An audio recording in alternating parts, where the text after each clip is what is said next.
안녕하세요. 슬립토크입니다. 좋아요와 구독, 알림 설정도 잊지 마세요. 그럼 눈을 감고 이야기 속으로 함께 들어가 볼까요? 이 이야기의 모든 저작권은 공식 채널 슬립토크에 있습니다. 다른 채널에서 게시된 내용은 모두 비공식이며 허위입니다. 오늘도 재미있는 옛날 이야기 들려드릴게요.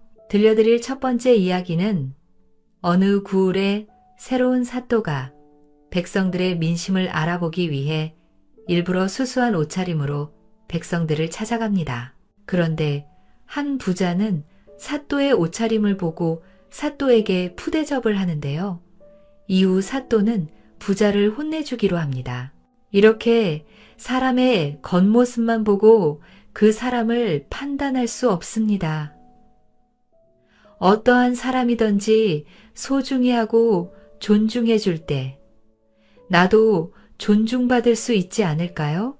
이어서 들려드리는 재미있는 이야기들을 들으면 행복한 밤 되세요. 아무리 옷이 날개라지만 옛날 어느 고을에 새 사또가 부임해 왔습니다.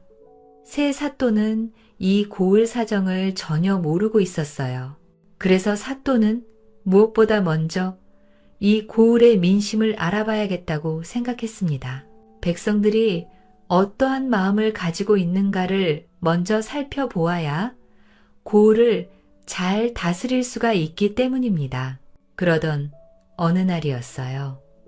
사또는 입고 있던 관복을 벗고 보통 사람과 같은 수수한 옷을 입었습니다. 수수한 옷차림으로 사또가 아닌 일반 사람과 같아야만 백성들과 부담 없이 사귈 수 있고 또 백성들의 진짜 마음을 꿰뚫어 볼 수 있기 때문이었습니다. 이리하여 사또는 어느 마을의 부잣집을 찾아 들어갔어요. 물론 부자는 찾아온 사람이 사또인 줄은 꿈에도 모르고 있었습니다. 사또가 이 고을로 부임한 지 얼마 되지 않아 얼굴을 모르고 있었기 때문입니다. 게다가 찾아온 사람이 옷차림이 수수하여 길손이거나 이 집 저 집 떠돌아다니며 얻어먹는 과객인 줄로만 알았습니다. 처음 뵙겠습니다.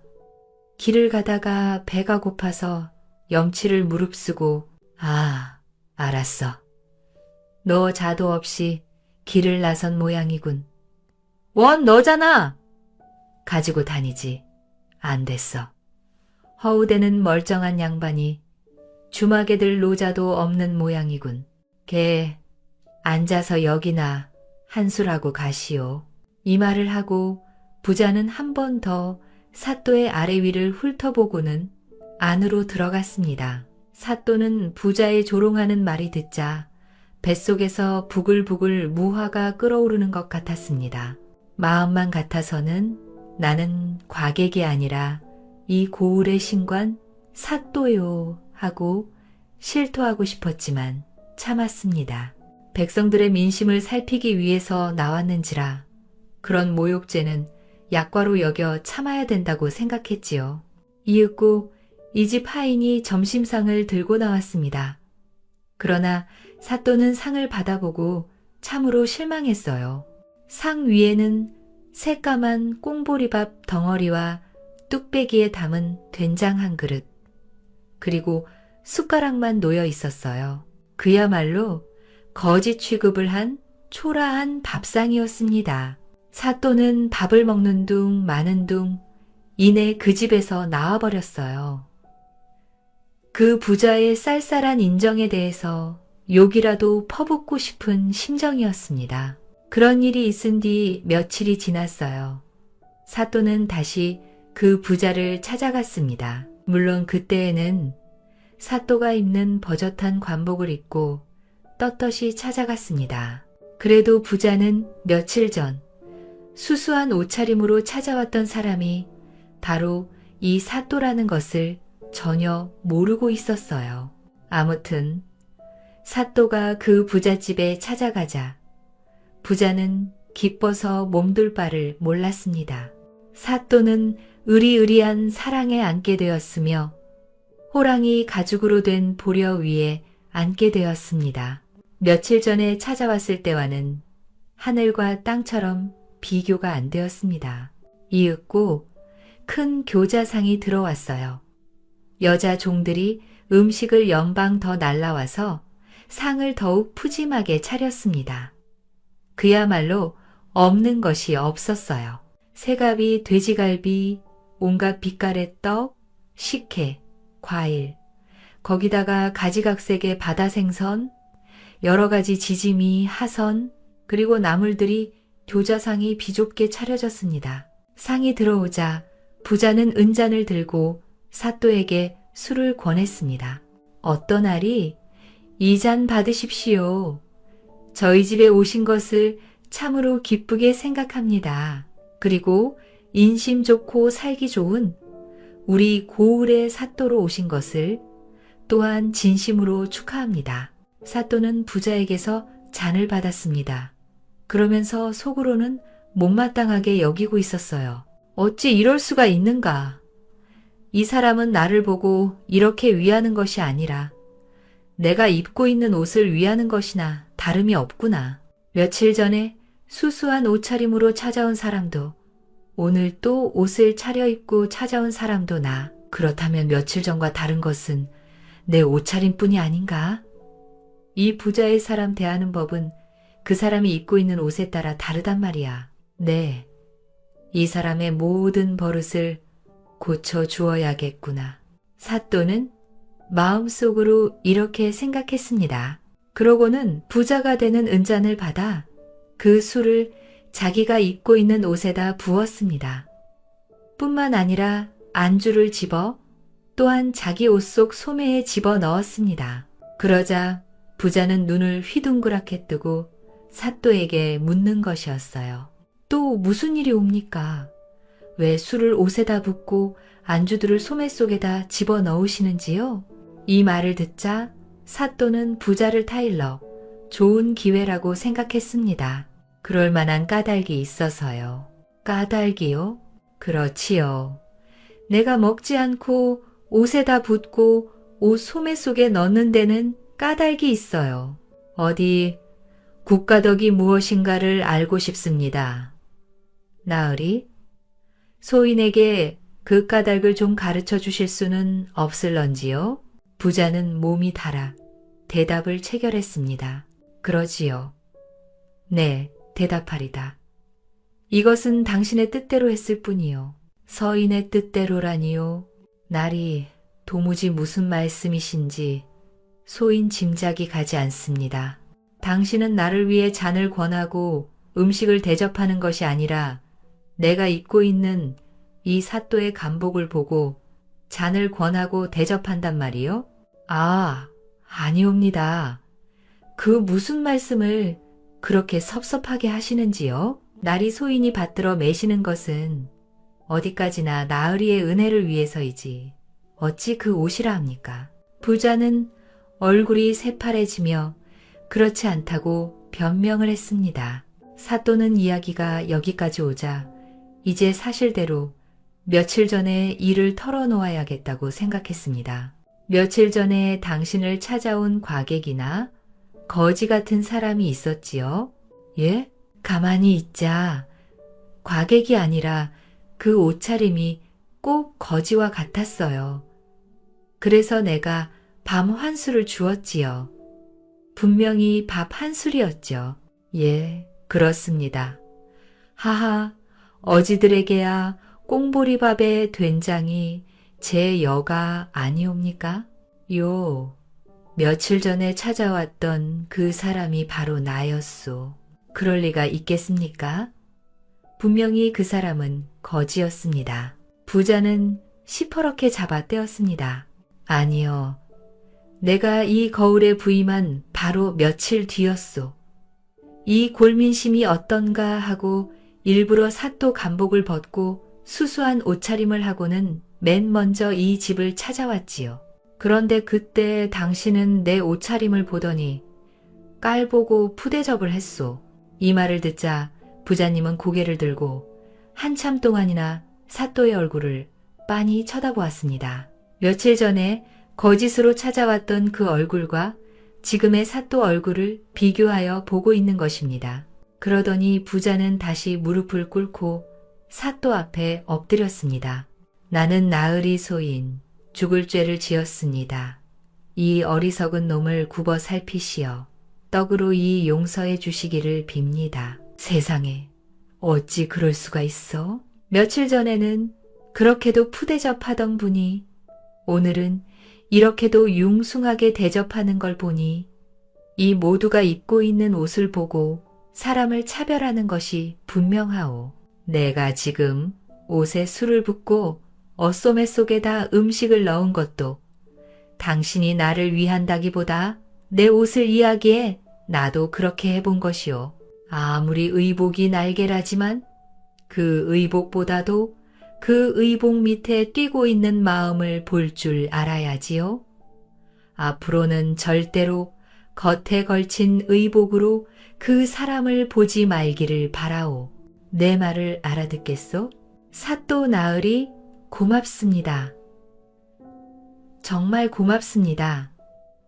영명하신 우리 사또님 분부대로 명심하겠습니다. 이리하여 이 부자는 드디어 정말 딴 사람이 되었답니다. 사람의 부대, 그것만 보지 않았으면 물론이요. 인심도 후한 착한 사람이 되었답니다. 효자의 마음이 감동한 도둑. 옛날 어느 산골에 홀어머니를 모시고 사는 아들이 있었습니다. 이 아들은 집은 가난했으나 마음씨가 착해 어머니를 정성껏 모셨습니다. 그러던 어느 날이었어요. 이 집안이 제삿날이 다가왔습니다. 아버지의 첫 제삿날이었습니다. 그러나 아들과 어머니는 매우 걱정을 했어요. 그것은 워낙 집이 가난해서 제삿거리를 장만할 수가 없었기 때문입니다. 그렇다고 아버지의 제사를 안 지낼 수는 없다고 생각했지요. 효성이 지극한 아들은 자나깨나 제사를 지낼 일에만 골몰했습니다. 마침내 이 소문이 이웃 사람들에게까지 퍼졌어요. 그러자 이웃에 사는 부자 하나가 그 아들을 불렀습니다. 얘야, 진짜 하니? 너희 아버지 제사를 못 지낼까 걱정을 한다는데 참말이냐? 예, 제 아버님 제삿날이 이제 내일 모레인데 집이 워낙 가난해 아무것도 차릴 수가 없어서 그것을 걱정하고 있습니다. 효성이 지극하구나. 네 효성을 생각해서 좋은 방법 하나를 이룰 테니 그대로 따르겠느냐? 아들은 이 말을 듣자 기가 번쩍 튀었습니다. 고맙습니다. 어서 그 방법을 소인에게 일러주십시오. 네. 너에게 작은 송아지 한 마리를 줄 터이니 그것을 팔아서 제사상을 차려 극진히 제사를 지내도록 하여라. 그 대신 말이다. 내년 이맘때면 송아지 한 마리를 내게 도로 되돌려 주든지 아니면 네가 송아지 한 마리만큼 내 집에서 일을 하면 된다. 그래도 좋으냐? 참으로 뜻밖의 제안이었습니다. 아들은 그자가 한 말의 내용을 곰곰이 되새겼습니다. 내년 이맘때 송아지 한 마리를 갚아주든지 그것이 안 되면 그 값만큼 일을 해주어야 한다는 것이었어요. 생각해보니 그것은 그리 어려운 조건도 아니었습니다. 되레 그것은 자기를 생각해서 부자가 베풀어주는 은혜라 생각했습니다. 정말 고맙습니다. 소인을 위해서 베풀어주시는 이 은혜 잊지 않겠습니다.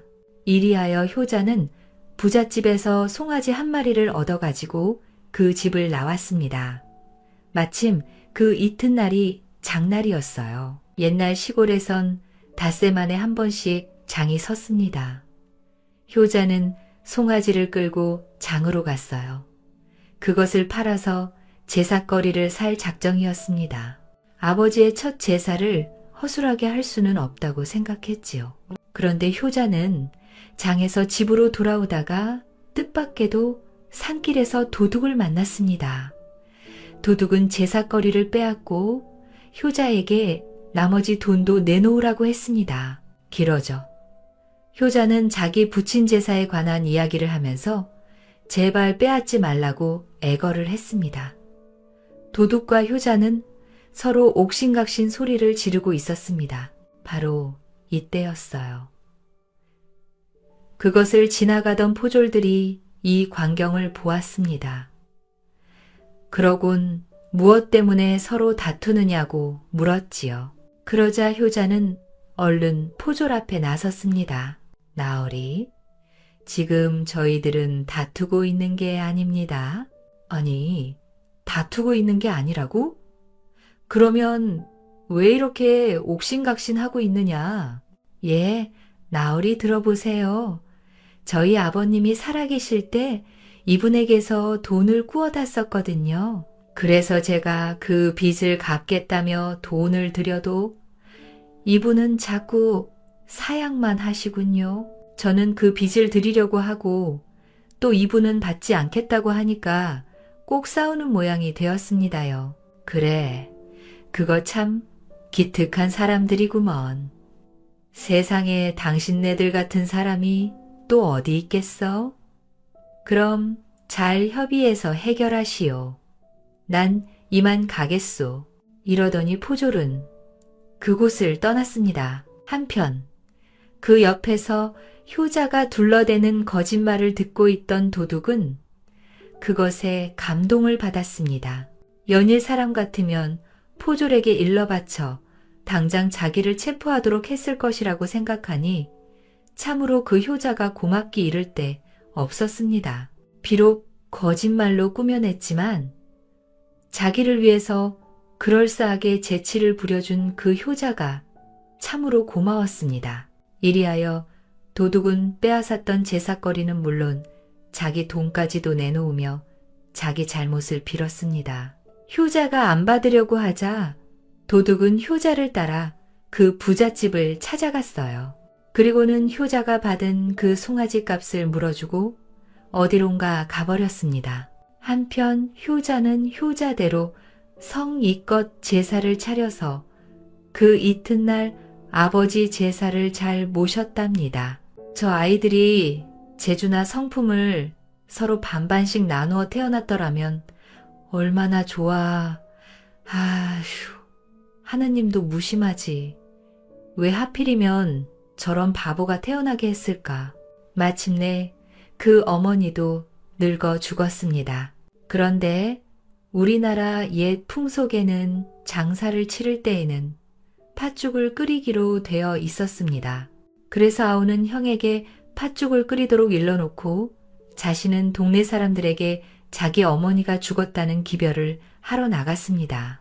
형이 한참 팥죽을 끓이는데 팥죽이 끓자 소단에서 이상한 소리가 들려왔습니다. 푸덕, 푸덕, 이거 봐라. 소단에서 우리 어머니 이름을 부르고 있잖아. 저런, 뭐 어때? 놈들 좀 봤나? 어디 이럴 수가 있나? 바보는 팥죽 끓는 소리를 자기 어머니의 이름을 부른다고 생각했습니다. 요, 못된 걸, 아니, 그래. 우리 어머니가 어쨌단 말이야? 말을 해야 알잖아. 그러나 팥죽은 그저 푸덕푸덕 하는 소리만 내며 끓었습니다. 이것 봐.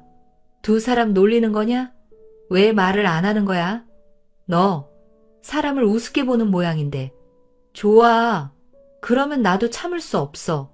바보는 화가 머리끝까지 치솟았습니다. 도저히 참고 견딜 수가 없었어요. 그래서 부직갱이로 오지손 밑을 마구 때리기 시작했습니다. 너 혼 좀 놔봐라. 그래, 우리 어머니가 어쨌단 말이야. 누구 약을 올리는 거야? 왜 우리 어머니 이름만 불러놓고 말을 하지 않는 거야? 바보는 자꾸만 손밑을 부직갱이로 탕탕 쳤습니다.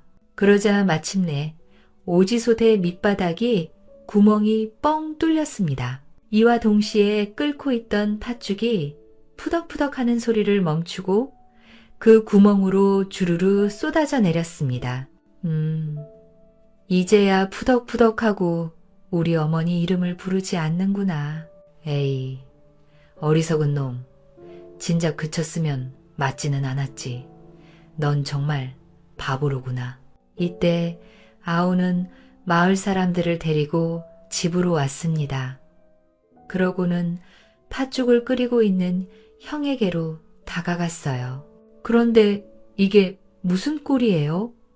팥죽이 아궁이에 쏟아져 내려 켜켜로 쌓여 있었습니다. 형, 뭘 하고 있는 거야? 응? 이것들이 쏟아내서 자꾸 푸덕푸덕하고 우리 어머니 이름을 불렀단 말이야. 그래서 내가 이 부직갱이로 혼을 내고 있는 중이야. 이 광경을 보자 아우는 기가 막히고 어이가 없었어요. 형의 바보짓이 원망스러웠습니다. 그러나 손님은 왔고 어쩔 수가 없었어요. 형, 그건 어머니 이름과 같은 소리지만 원래 팥죽이 끓을 때는 언제나 푸덕푸덕 하는 거야. 이젠 할 수 없으니 저 팥죽을 네 것만 걷어서 저기 모인 동네 어른께 갖다 올려요. 그러자 형은 숟가락으로 팥죽을 걷었습니다. 그러고는 그릇에다 담더니 그것을 동네 어른들의 머리 위에다 올렸어요.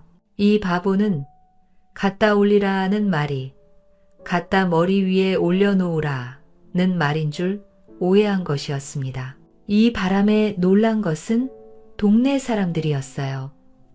뜨거운 팥죽을 머리 위에다 올려놓자 뜨거워서 펄펄 뛰다가 욕을 하고는 그만 집으로 돌아가고 말았습니다. 아우는 이때서야 바보 형에게 알아듣도록 말을 하지 못한 것을 몹시 후회했지요. 그러나 이제는 후회해도 소용이 없었습니다. 마을 사람들이 이미 다 돌아갔으니 부득이 형제 둘이서 어머니 장례를 치를 수밖에 없었습니다. 형, 이젠 우리들이 어머님의 장례를 지내야 해. 형은 산으로 가서 어머니의 관을 묻게 코가 닿을 만큼 구덩이를 파놓아야 한다고 했잖아. 나는 어머니의 관을 구해가지고 나중에 갈 테니까. 그래라. 그거야. 너무나 쉬운 일이다. 내가 금방 파놓을 테니 어서 와야 한다. 이리하여 형은 산으로 가고 아우는 관을 구하러 나갔습니다. 그런 뒤 형이 산으로 와보니 소가 지나간 발자국이 깊게 패여 움푹 들어가 있었어요. 이것을 보자 형은 엎드려서 자기 코를 그 소 발자국 구멍에 대어 보았습니다. 그 구멍은 동생이 말한 대로 자기 코가 닿았습니다. 이 바보는 구덩이의 깊이가 코가 닿을 만큼 되어야 한다는 뜻을 전혀 이해하지 못했습니다. 됐어. 이렇게 쉬운 일이 어디 있단 말이야? 힘을 들여 파지 않아도 코가 닿을 만한 구멍이 있으니 좋아. 동생이 어머니의 관을 지고 올 때까지 나는 좀 놀아야겠다. 얼씨구 좋구나. 이렇게 쉬운 일을 시키다니 우리 동생은 정말 착해. 이러면서 그 자리에 펄썩 주저앉았습니다. 그런데 그 순간 형은 그 근처에 큰 산딸기 나무들이 우거져 있는 것을 보았어요. 먹음직스러운 산딸기들이 빨갛게 익어 있었습니다. 형은 군침이 흐르고 웃음이 저절로 터져 나왔습니다. 저것 봐. 내가 꽤 있게 자라니 하느님이 내게 산딸기까지 주시는구나. 동생이 올 때까지 저 산딸기나 따먹어야지. 이리하여 형은 산딸기를 따먹느라 정신이 없었습니다. 이때 동생이 어머니의 관을 지고 그곳으로 올라왔습니다. 그러나 아무리 살펴봐도 형이 파놓은 매자리가 보이지 않았어요. 형, 묘자리를 어디에다 파놓았어? 응? 가만히 있어. 내가 가르쳐 줄게. 이러더니 형은 소 발자국 자리를 가리켰습니다. 이것을 보자. 동생은 하도 어처구니가 없어서 말이 나오지 않았어요. 이것 봐. 이 구멍에 내 코가 닿는단 말이야. 그러면서 형은 몸을 구부리더니 자기 코를 대어 보였습니다. 아우는 바보형과 다투어 보아야 일만 늦을 것 같았어요. 그래서 어머니의 관을 그 산딸기 나무 무더기에다 얹어놓고 자기가 묘자리를 파기 시작했습니다. 한편 형은 아까 따먹다가 그만둔 산딸기를 또 따먹기 시작했어요. 그런데 손이 닿을 만한 곳은 거의 다 따먹고 이제는 위에 가지에만 산딸기가 붙어 있었습니다. 그러나 발꿈치를 들어도 손이 닿지 않았습니다. 일이 이렇게 되자 형은 어떻게 하면 꼭대기에 붙은 산딸기를 마저 따먹을까 하고 생각하다가 딸기나무 무더기에다 불을 놓았습니다. 푸덕푸덕 딸기나무 타는 소리가 났습니다. 이 소리를 들은 동생이 놀라 뛰어나왔어요. 형, 저 가지 위에다 어머니의 관을 얹어두었는데 여기다 불을 지르면 어떻게 해? 저 꼭대기에 붙은 딸기를 따서 먹으려고 그런다. 밑둥치 같으면 나뭇가지들이 저절로 땅으로 떨어질 것 아니야. 그런데 참 불소리가 또 푸덕푸덕하며 우리 어머니 이름을 부릅니다. 요놈들도 내가 혼을 내줘야겠다. 이러면서 솔가지를 꺾어와서 불을 끄기 시작했어요. 하마터면 어머니의 관까지 탈 뻔했습니다. 아우는 등에 식은땀이 주르르 흘러내렸어요. 그리고 저런 바보 형과 앞으로 살아갈 것을 생각하니 기가 차서 눈물이 주르르 흘렀습니다. 아우는 어머니의 관을 붙들고 엉엉 울었습니다.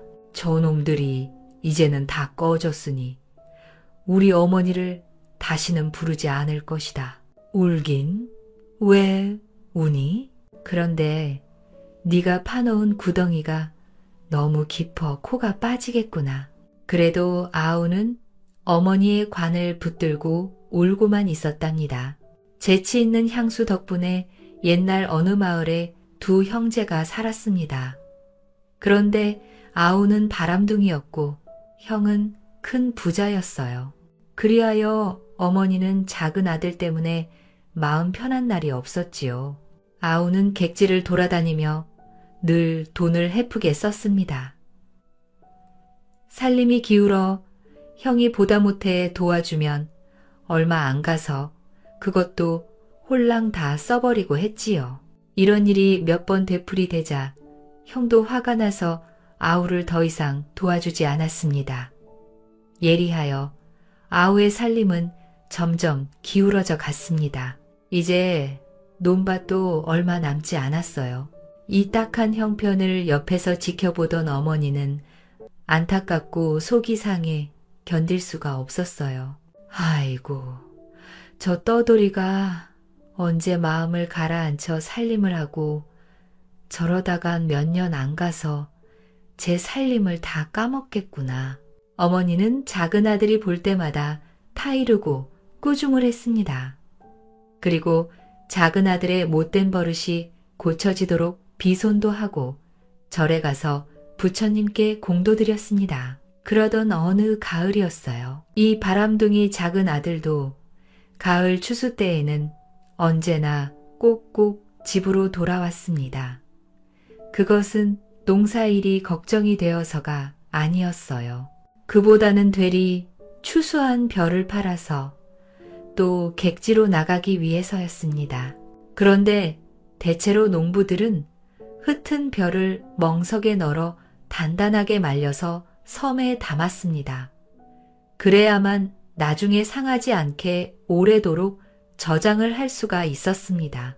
어느 날 어머니는 큰아들과 작은 아들을 불러 그 추수한 벼를 넓은 파장마당에 나란히 널도록 했습니다. 그래야만 나달을 주워 먹는 새와 닭을 보기에 편리하다고 했지요. 그러고는 그 한 귀퉁이에 앉아 자기가 새와 닭을 보겠노라고 일러주었습니다. 어머니의 이 말은 누가 들어도 그럴듯했습니다. 농촌에선 가을이면 일손이 모자라는 때라. 그렇게 한 곳에다 널어두면 손을 덜 수가 있었기 때문이지요. 이리하여 어머니 분부대로 큰아들과 작은 아들이 벼를 넓은 파장마당에 널었습니다. 그리고 약속대로 어머니는 그 한 귀퉁이에 앉아서 새와 닭을 보았습니다.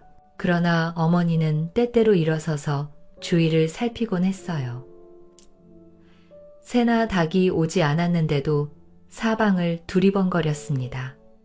그러고는 건성으로 새나 닭을 쫓는 것처럼 후요, 후유 하고 고함을 지르는 것이었어요.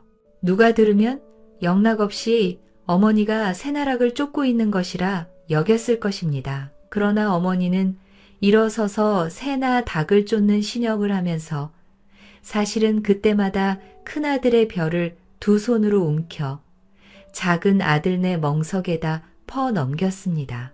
그러니까 어머니가 두 아들을 불러놓고 같은 마당에다 나란히 벼를 널어 놓으라고 한 것은 이렇게 하기 위한 핑계였습니다. 이렇게 해서라도 작은 아들을 좀 도와주고 싶은 안타까운 심정이었어요. 워낙 아우의 행실이 나빠 도와주지 않는 형에게 벼를 좀 주라고 부탁해 보아도 될 일이 아니었기 때문입니다. 해가 지자 작은 아들이 벼를 담으러 먼저 왔습니다. 그런데 참으로 이상한 일이었어요. 아침에 멍석에다 벼를 넣을 때 형의 벼와 자기의 벼가 거의 같은 양이었습니다. 그러나 지금 바라보니 벼는 분명히 자기 쪽이 더 많았습니다. 이럴 수가 있나? 이건 뭔가 잘못되었다. 형은 어머니를 모시고 또 조상님 제사를 지내고 있으니까 아마 나보다 씀씀이도 많이 컸겠지요. 이 많아진 벼를 형의 멍석에다 도로 퍼 넘겨야겠다. 이러면서 작은 아들은 자기의 벼를 형의 멍석 쪽에다 퍼담았어요. 그 양은 오히려 어머니가 퍼넘겨준 양보다도 훨씬 많았어요. 그런데 이 광경을 마침 물을 길러 우물로 가던 형수가 바라보았습니다. 참으로 뜻밖의 일이었어요. 어머머, 저런 착한 분이 또 어디 있을까? 그런데도 우리는 괜히 바람이나 피우는 못된 사람이라고 욕해왔구나. 경을 위해 자기 벼를 더 보태워주는 저런 갸륵한 마음씨를 몰라보고 있었다니. 우리도 생각을 고쳐먹고 이제는 뭔가를 도와줘야겠다. 형수는 혼자서 이렇게 생각했어요. 그리고 여태까지 시동생을 미워한 것이 부끄러웠습니다. 그 뒤부터 형수는 착한 시동생을 도와줄 수 있는 좋은 방법이 없을까 하고 골똘히 생각해 봤습니다. 그러나 자기 남편과는 의논을 하지 않았어요. 내년을 해보았자 들어줄 남편도 아니었습니다. 바람둥이 동생 때문에 워낙 시달리고 지쳐서 이제 동생 일이라면 콩으로 매주를 쓴데도 곧이 듣지를 않았습니다. 며칠이 두고 생각하던 형수에게 좋은 생각이 떠올랐어요. 그래서 형수님, 어느 날 작은 집을 찾아갔습니다. 그러고는 시동생의 아내인 동서를 만났어요. 형님, 어서 오셔요. 자, 이리로 앉으셔요. 그런데 이게 뭡니까? 찹쌀과 누룩이지. 어머, 웬 찹쌀과 누룩을 다 가져오셨어요? 동서는 찹쌀과 누룩으로 술을 좀 빚게 참으로 뜻밖이었습니다. 그렇게나 미워하던 시동생인데 술을 빚어 시동생에게 주라는 뜻이 아닌가요?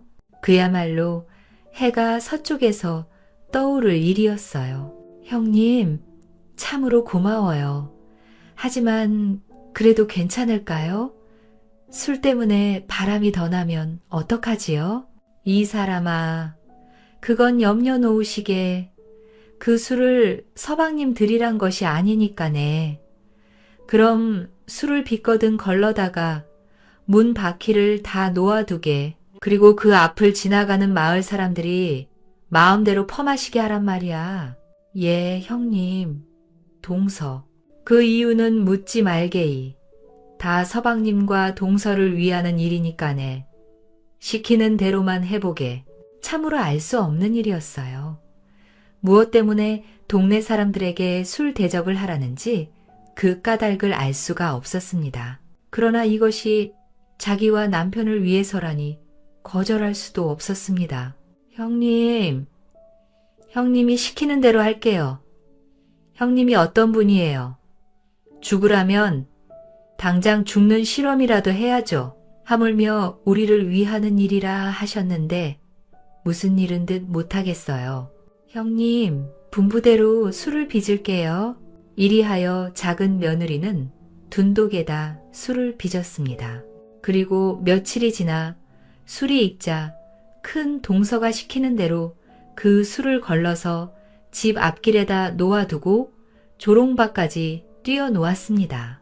그러자 지나는 사람마다 술을 더 마시더니 모두들 아우와 작은 며느리를 칭찬했습니다. 물론 큰아들인 형도 그 앞을 지나가다 술을 퍼마셨어요.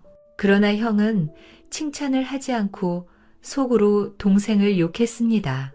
그런데 이 술 대접을 시작한 지 며칠이 지난 뒤였어요. 큰 며느리가 다시 작은 집으로 찾아왔습니다. 동서, 오늘은 이렇게 하게나? 어떻게요? 동서, 오늘은 수레다. 물을 타서 거르지 말고 물을 타지 않은 술을 한 동이 문 밖에다 놓아두게. 형님, 물을 타서 거르지 않으면 굉장히 독할 텐데요. 이 사람아, 남정네란 술이 독할수록 더 좋아한다네. 이리하여 작은 며느리는 큰 며느리가 시키는 대로 또 한 동이를 내어놓고 조롱박을 띄워두었어요. 그러자 마을 남정네들은 과연 혈에 내두르면서도 괴술을 마시게 마셨습니다. 물론 큰아들도 이 독한 술을 조롱박으로 4-5잔이나 마셨습니다. 그러나 술이 어떻게나 좋다던지 큰아들은 정신을 가릴 수가 없었어요. 눈앞이 팽팽 돌며 혀가 잘 눌려지지 않았습니다. 굉장한 술인데. 에라, 이렇게 기분이 좋은데 이런 해서 못해. 나 오늘 일 안 한단 말이야. 일 안 하니 나를 욕한 놈 있거든. 나와봐. 혀가 꼬부라진 소리를 하면서 큰아들은 집을 향해 걸었습니다. 그러나 아랫도리가 중심을 잃어 비틀거렸어요. 그야말로 술에 취해갈 짓자 얼음을 걸었습니다. 그러나 큰아들은 기분이 좋았어요. 혀가 잘 돌아가지 않았지만 노래를 부르면서 집으로 돌아왔습니다. 여보, 마누라, 어디 갔어? 왜? 낭군이 돌아와도 서방님이 오셨는데 인사가 없어.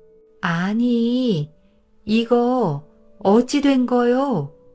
일은 나가시지 않고 아침부터 무슨 술 타령이요? 나 술 한 잔 먹었어. 왜? 난 술 마시면 안 되나? 동네 사람 다 마시는데 무슨 통뼈라고 안 마셔. 기분 좋다한데 말씀이야. 그놈이 환장을 했어. 내 동생 말이야. 아니, 서방님이 무슨 잘못을 저질렀어요? 서방님 좋아하네. 그놈이 오늘은 말이야. 전 내기를 내어놓았어. 그놈이 환장했걸랑 잭과 놈의 살림이 얼마나 된다고 그런 선심을 쓰느냐 이 말씀이야. 쥐뿔도 없는 그놈의 술이지만 술은 술이야. 여보, 마누라, 기분 좋다. 큰아들은 이렇게 술주정을 하면서 벌렁자리에 드러누웠습니다. 그러고는 큰 소리로 노래를 불렀습니다. 여보, 약주가 과하셨군요. 이대로 한숨 푹 주무셔요. 동네 사람들이 흉보겠어요. 잠자코 주무셔요. 뭐, 흉을 본다고? 어느 놈이 난 이렇게 기분 좋단 말이야. 어라고 해. 나 흉보는 그럼 당장 이리어라고 해. 큰아들은 이렇게 주정을 부리다가 스스로 잠이 들고 말았습니다. 그러고는 드렁드렁 코를 골기 시작했어요. 이리하여 세상 모르고 깊은 잠속으로 빠져 들어갔습니다. 남편이 잠들자 아내는 얼굴에 묘한 웃음을 띠고는 몇 번 더 남편이 과연 깊은 잠에 개차 떴는지를 확인해 보았어요. 남편은 틀림없이 코를 골면서 세상 모르고 자고 있었습니다. 그러자 아내는 발딱 일어나 농 속에 넣어두었던 논문서를 죄다 끄집어냈습니다. 그러고는 그것을 온 방 안에 다 펼쳐놓았어요. 발 디딜 틈이 없을 만큼 논문서가 방바닥에 쫙 깔렸습니다. 아내는 그 중에 몇 장을 주워들고 작은 집으로 갔습니다. 그러고는 시동생과 동서를 불러놓고 말했어요. 이걸 받으셔요. 논문서예요. 서방님께서 며칠 전에 별을 우리 멍석에다 퍼 넘기는 것을 보았어요. 그걸 보고 전 서방님이 얼마나 착하신 분인가를 알게 됐어요. 그래서 서방님을 돕자고 동서더러 문 밖에다 걸어놓게 했어요. 헌들. 참, 형수님, 술을 왜 빚게 했는지 우리 내외는 지금까지도 통할 수가 없습니다. 무슨 까닭이라도 있는지요? 네, 그럴 테지요. 제가 그 까닭을 말하지 않았으니까요. 그건 형님이 술에 취해 또가 떨어지게 하기 위해서였지요. 늘. 그게 무슨 말씀인가요? 이 논문서를 빼내기 위한 수단이었지요. 이 논문서를 형님이 자고 있는 사이에 빼냈어요. 앞으로는 이 논으로 농사를 짓고 열심히 일하셔요. 형수님. 하지만 알겠어요. 형님 때문에 그러시죠? 하지만 형님 걱정은 하지 마세요. 제가 잘 말해서 오해 없도록 해놓을 테니까요. 동생 내외는 너무나 뜻밖의 일이라 어쩔 줄 몰랐습니다. 향수가 얼마나 고마운지 무릎을 꿇고 절이라도 하고 싶은 심정이었어요. 한편 잠들었던 큰아들은 자리에서 일어났습니다. 그런데 이게 웬일이에요? 온 방 안에 그렇게도 소중하게 보관해둔 논문서가 쫙 깔려있지 않겠어요? 큰아들은 금방 눈이 휘둥그레졌습니다. 이런 변이나. 내가 자고 있는 사이에 도둑이 들었구나. 이거 큰일 났네. 이러면서 논문서를 한 장 한 장 챙겨보았습니다.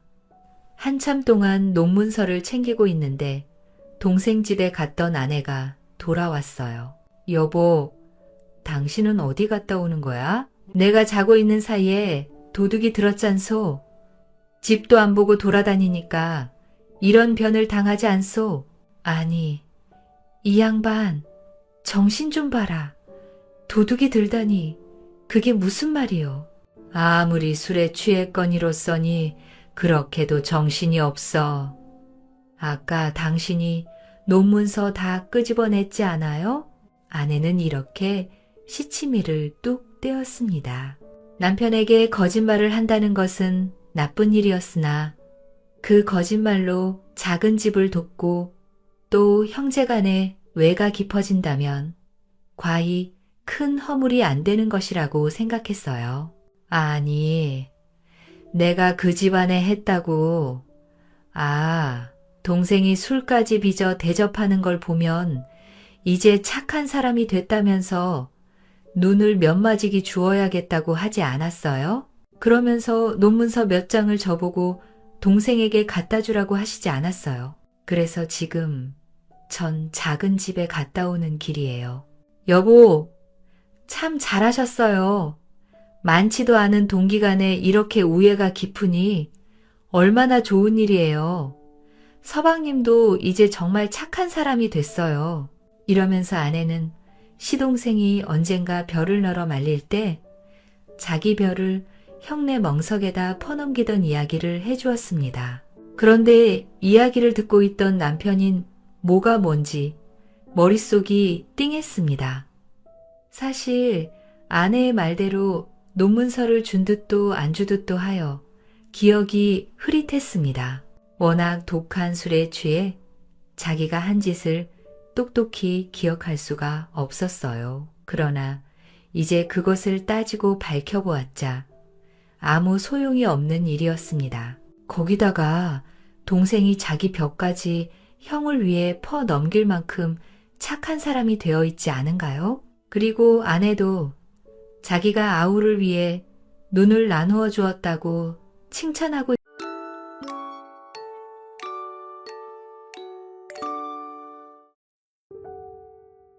안녕하세요. 슬립토크입니다. 좋아요와 구독, 알림 설정도 잊지 마세요. 그럼 눈을 감고 이야기 속으로 함께 들어가 볼까요? 이 이야기의 모든 저작권은 공식 채널 슬립토크, 슬립토크에 있습니다.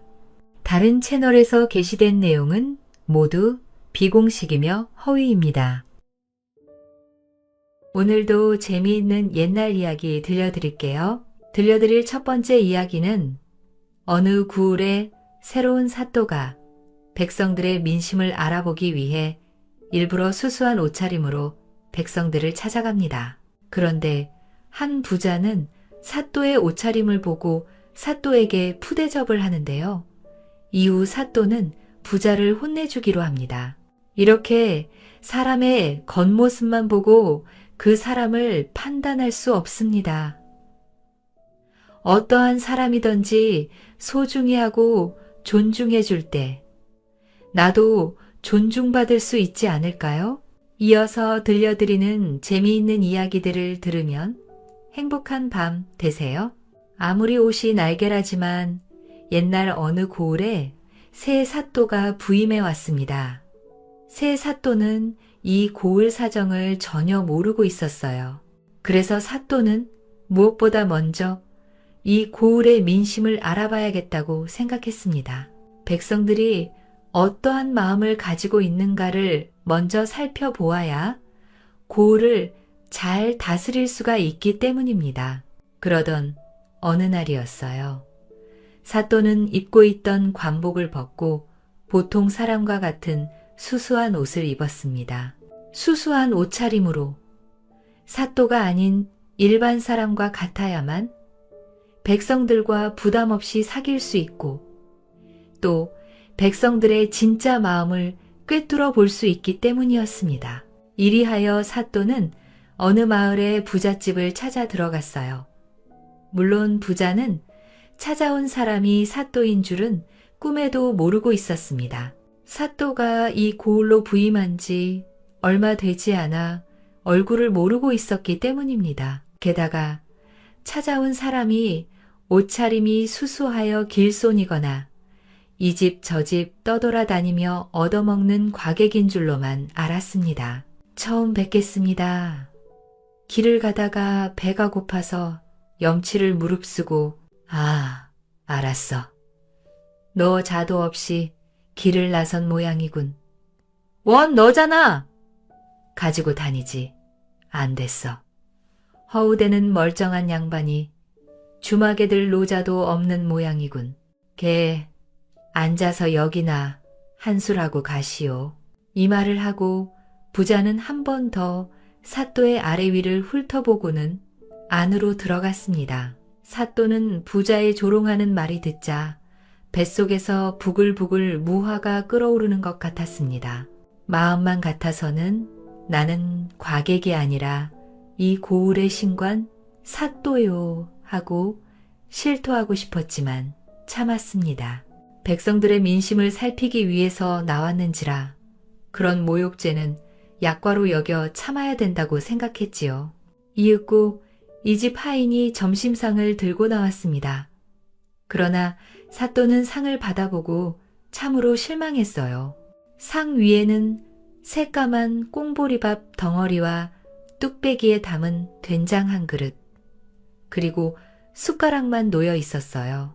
그야말로 거지 취급을 한 초라한 밥상이었습니다. 사또는 밥을 먹는 둥 마는 둥 이내 그 집에서 나와버렸어요. 그 부자의 쌀쌀한 인정에 대해서 욕이라도 퍼붓고 싶은 심정이었습니다. 그런 일이 있은 뒤 며칠이 지났어요. 사또는 다시 그 부자를 찾아갔습니다. 물론 그때에는 사또가 입는 버젓한 관복을 입고 떳떳이 찾아갔습니다. 그래도 부자는 며칠 전 수수한 옷차림으로 찾아왔던 사람이 바로 이 사또라는 것을 전혀 모르고 있었어요. 아무튼 사또가 그 부잣집에 찾아가자 부자는 기뻐서 몸둘 바를 몰랐습니다. 사또는 으리으리한 사랑에 앉게 되었으며 호랑이 가죽으로 된 보려 위에 앉게 되었습니다. 며칠 전에 찾아왔을 때와는 하늘과 땅처럼 비교가 안 되었습니다. 이윽고 큰 교자상이 들어왔어요. 여자 종들이 음식을 연방 더 날라와서 상을 더욱 푸짐하게 차렸습니다. 그야말로 없는 것이 없었어요. 새갈비, 돼지갈비, 온갖 빛깔의 떡, 식혜, 과일, 거기다가 가지각색의 바다생선, 여러 가지 지짐이, 하선, 그리고 나물들이 교자상이 비좁게 차려졌습니다. 상이 들어오자 부자는 은잔을 들고 사또에게 술을 권했습니다. 어떤 알이 이 잔 받으십시오. 저희 집에 오신 것을 참으로 기쁘게 생각합니다. 그리고 인심 좋고 살기 좋은 우리 고을의 사또로 오신 것을 또한 진심으로 축하합니다. 사또는 부자에게서 잔을 받았습니다. 그러면서 속으로는 못마땅하게 여기고 있었어요. 어찌 이럴 수가 있는가? 이 사람은 나를 보고 이렇게 위하는 것이 아니라 내가 입고 있는 옷을 위하는 것이나 다름이 없구나. 며칠 전에 수수한 옷차림으로 찾아온 사람도 오늘 또 옷을 차려입고 찾아온 사람도 나. 그렇다면 며칠 전과 다른 것은 내 옷차림뿐이 아닌가? 이 부자의 사람 대하는 법은 그 사람이 입고 있는 옷에 따라 다르단 말이야. 네, 이 사람의 모든 버릇을 고쳐주어야겠구나. 사또는 마음속으로 이렇게 생각했습니다. 그러고는 부자가 되는 은잔을 받아 그 술을 자기가 입고 있는 옷에다 부었습니다. 뿐만 아니라 안주를 집어 또한 자기 옷 속 소매에 집어 넣었습니다. 그러자 부자는 눈을 휘둥그랗게 뜨고 사또에게 묻는 것이었어요. 또 무슨 일이 옵니까? 왜 술을 옷에다 붓고 안주들을 소매 속에다 집어 넣으시는지요? 이 말을 듣자 사또는 부자를 타일러 좋은 기회라고 생각했습니다. 그럴 만한 까닭이 있어서요. 까닭이요? 그렇지요. 내가 먹지 않고 옷에다 붓고 옷 소매 속에 넣는 데는 까닭이 있어요. 어디 국가덕이 무엇인가를 알고 싶습니다. 나으리, 소인에게 그 까닭을 좀 가르쳐 주실 수는 없을런지요? 부자는 몸이 달아 대답을 체결했습니다. 그러지요. 네, 대답하리다. 이것은 당신의 뜻대로 했을 뿐이요. 서인의 뜻대로라니요. 날이 도무지 무슨 말씀이신지 소인 짐작이 가지 않습니다. 당신은 나를 위해 잔을 권하고 음식을 대접하는 것이 아니라 내가 입고 있는 이 사또의 간복을 보고 잔을 권하고 대접한단 말이요? 아, 아니옵니다. 그 무슨 말씀을 그렇게 섭섭하게 하시는지요? 날이 소인이 받들어 매시는 것은 어디까지나 나으리의 은혜를 위해서이지 어찌 그 옷이라 합니까? 부자는 얼굴이 새파래지며 그렇지 않다고 변명을 했습니다. 사또는 이야기가 여기까지 오자 이제 사실대로 며칠 전에 일을 털어놓아야겠다고 생각했습니다. 며칠 전에 당신을 찾아온 과객이나 거지 같은 사람이 있었지요? 예? 가만히 있자. 과객이 아니라 그 옷차림이 꼭 거지와 같았어요. 그래서 내가 밤 환술을 주었지요. 분명히 밥 한 술이었죠. 예, 그렇습니다. 하하, 어지들에게야 꽁보리밥의 된장이 제 여가 아니옵니까? 요, 며칠 전에 찾아왔던 그 사람이 바로 나였소. 그럴 리가 있겠습니까? 분명히 그 사람은 거지였습니다. 부자는 시퍼렇게 잡아떼었습니다. 아니요, 내가 이 거울에 부임한 바로 며칠 뒤였소. 이 골민심이 어떤가 하고 일부러 사또 간복을 벗고 수수한 옷차림을 하고는 맨 먼저 이 집을 찾아왔지요. 그런데 그때 당신은 내 옷차림을 보더니 깔보고 푸대접을 했소. 이 말을 듣자 부자님은 고개를 들고 한참 동안이나 사또의 얼굴을 빤히 쳐다보았습니다. 며칠 전에 거짓으로 찾아왔던 그 얼굴과 지금의 사또 얼굴을 비교하여 보고 있는 것입니다. 그러더니 부자는 다시 무릎을 꿇고 사또 앞에 엎드렸습니다. 나는 나으리 소인 죽을 죄를 지었습니다. 이 어리석은 놈을 굽어 살피시어 떡으로 이 용서해 주시기를 빕니다. 세상에 어찌 그럴 수가 있어? 며칠 전에는 그렇게도 푸대접하던 분이 오늘은 이렇게도 융숭하게 대접하는 걸 보니 이 모두가 입고 있는 옷을 보고 사람을 차별하는 것이 분명하오. 내가 지금 옷에 술을 붓고 어소매 속에다 음식을 넣은 것도 당신이 나를 위한다기보다 내 옷을 이야기해 나도 그렇게 해본 것이오. 아무리 의복이 날개라지만 그 의복보다도 그 의복 밑에 뛰고 있는 마음을 볼 줄 알아야지요. 앞으로는 절대로 겉에 걸친 의복으로 그 사람을 보지 말기를 바라오. 내 말을 알아듣겠소? 사또 나으리 고맙습니다. 정말 고맙습니다. 영명하신 우리 사또님 분부대로 명심하겠습니다. 이리하여 이 부자는 드디어 정말 딴 사람이 되었답니다. 사람의 부대, 그것만 보지 않았으면 물론이요. 인심도 후한 착한 사람이 되었답니다. 효자의 마음이 감동한 도둑.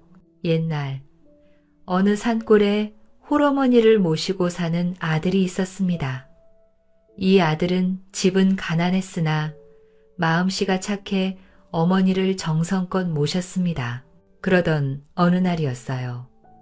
이 집안이 제삿날이 다가왔습니다. 아버지의 첫 제삿날이었습니다.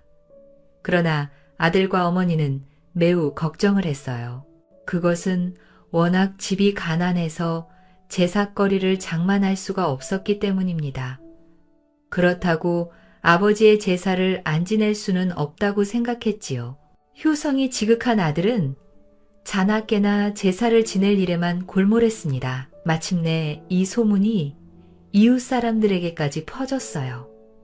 그러자 이웃에 사는 부자 하나가 그 아들을 불렀습니다. 얘야, 진짜 하니? 너희 아버지 제사를 못 지낼까 걱정을 한다는데 참말이냐? 예, 제 아버님 제삿날이 이제 내일 모레인데 집이 워낙 가난해 아무것도 차릴 수가 없어서 그것을 걱정하고 있습니다. 효성이 지극하구나. 네 효성을 생각해서 좋은 방법 하나를 이룰 테니 그대로 따르겠느냐? 아들은 이 말을 듣자 기가 번쩍 튀었습니다. 고맙습니다. 어서 그 방법을 소인에게 일러주십시오. 네. 너에게 작은 송아지 한 마리를 줄 터이니 그것을 팔아서 제사상을 차려 극진히 제사를 지내도록 하여라. 그 대신 말이다. 내년 이맘때면 송아지 한 마리를 내게 도로 되돌려 주든지 아니면 네가 송아지 한 마리만큼 내 집에서 일을 하면 된다. 그래도 좋으냐? 참으로 뜻밖의 제안이었습니다. 아들은 그자가 한 말의 내용을 곰곰이 되새겼습니다. 내년 이맘때 송아지 한 마리를 갚아주든지 그것이 안 되면 그 값만큼 일을 해주어야 한다는 것이었어요. 생각해보니 그것은 그리 어려운 조건도 아니었습니다. 되레 그것은 자기를 생각해서 부자가 베풀어주는 은혜라 생각했습니다.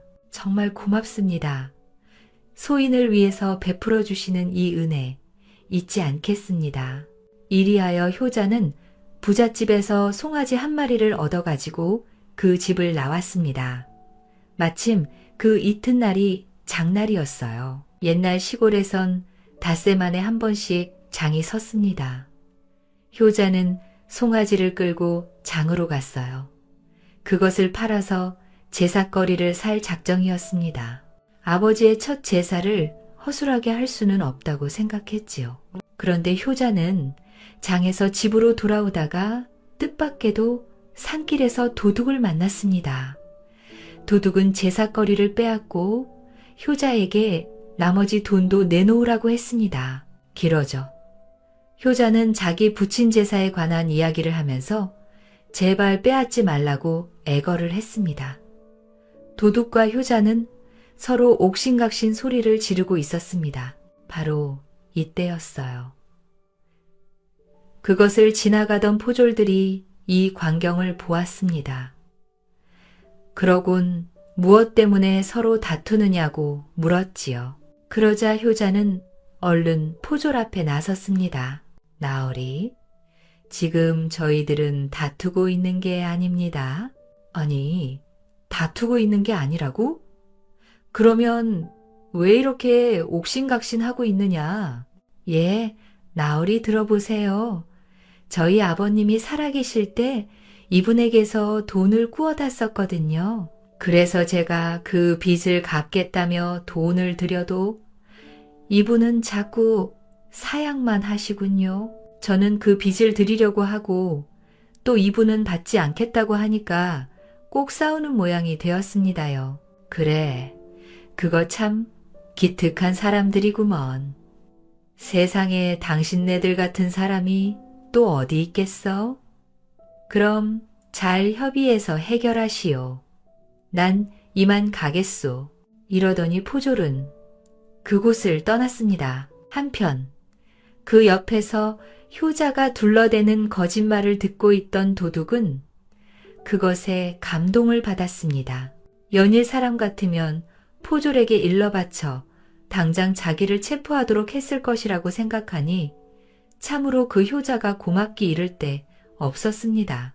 비록 거짓말로 꾸며냈지만 자기를 위해서 그럴싸하게 재치를 부려준 그 효자가 참으로 고마웠습니다. 이리하여 도둑은 빼앗았던 제삿거리는 물론 자기 돈까지도 내놓으며 자기 잘못을 빌었습니다. 효자가 안 받으려고 하자 도둑은 효자를 따라 그 부잣집을 찾아갔어요. 그리고는 효자가 받은 그 송아지 값을 물어주고 어디론가 가버렸습니다. 한편 효자는 효자대로 성의껏 제사를 차려서 그 이튿날 아버지 제사를 잘 모셨답니다. 저 아이들이 재주나 성품을 서로 반반씩 나누어 태어났더라면 얼마나 좋아. 아휴, 하느님도 무심하지. 왜 하필이면 저런 바보가 태어나게 했을까. 마침내 그 어머니도 늙어 죽었습니다. 그런데 우리나라 옛 풍속에는 장사를 치를 때에는 팥죽을 끓이기로 되어 있었습니다. 그래서 아우는 형에게 팥죽을 끓이도록 일러놓고 자신은 동네 사람들에게 자기 어머니가 죽었다는 기별을 하러 나갔습니다. 형이 한참 팥죽을 끓이는데 팥죽이 끓자 소단에서 이상한 소리가 들려왔습니다. 푸덕, 푸덕, 이거 봐라. 소단에서 우리 어머니 이름을 부르고 있잖아. 저런, 뭐 어때? 놈들 좀 봤나? 어디 이럴 수가 있나? 바보는 팥죽 끓는 소리를 자기 어머니의 이름을 부른다고 생각했습니다. 요, 못된 걸, 아니, 그래. 우리 어머니가 어쨌단 말이야? 말을 해야 알잖아. 그러나 팥죽은 그저 푸덕푸덕 하는 소리만 내며 끓었습니다. 이것 봐. 두 사람 놀리는 거냐? 왜 말을 안 하는 거야? 너 사람을 우습게 보는 모양인데. 좋아. 그러면 나도 참을 수 없어. 바보는 화가 머리끝까지 치솟았습니다. 도저히 참고 견딜 수가 없었어요. 그래서 부직갱이로 오지손 밑을 마구 때리기 시작했습니다. 너 혼 좀 놔봐라. 그래, 우리 어머니가 어쨌단 말이야. 누구 약을 올리는 거야? 왜 우리 어머니 이름만 불러놓고 말을 하지 않는 거야? 바보는 자꾸만 손밑을 부직갱이로 탕탕 쳤습니다. 그러자 마침내 오지솥의 밑바닥이 구멍이 뻥 뚫렸습니다. 이와 동시에 끓고 있던 팥죽이 푸덕푸덕 하는 소리를 멈추고 그 구멍으로 주르르 쏟아져 내렸습니다. 이제야 푸덕푸덕하고 우리 어머니 이름을 부르지 않는구나. 에이, 어리석은 놈. 진작 그쳤으면 맞지는 않았지. 넌 정말 바보로구나. 이때 아우는 마을 사람들을 데리고 집으로 왔습니다. 그러고는 팥죽을 끓이고 있는 형에게로 다가갔어요. 그런데 이게 무슨 꼴이에요?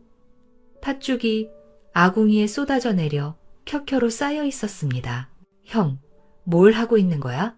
응? 이것들이 쏟아내서 자꾸 푸덕푸덕하고 우리 어머니 이름을 불렀단 말이야. 그래서 내가 이 부직갱이로 혼을 내고 있는 중이야. 이 광경을 보자 아우는 기가 막히고 어이가 없었어요. 형의 바보짓이 원망스러웠습니다. 그러나 손님은 왔고 어쩔 수가 없었어요. 형, 그건 어머니 이름과 같은 소리지만 원래 팥죽이 끓을 때는 언제나 푸덕푸덕 하는 거야.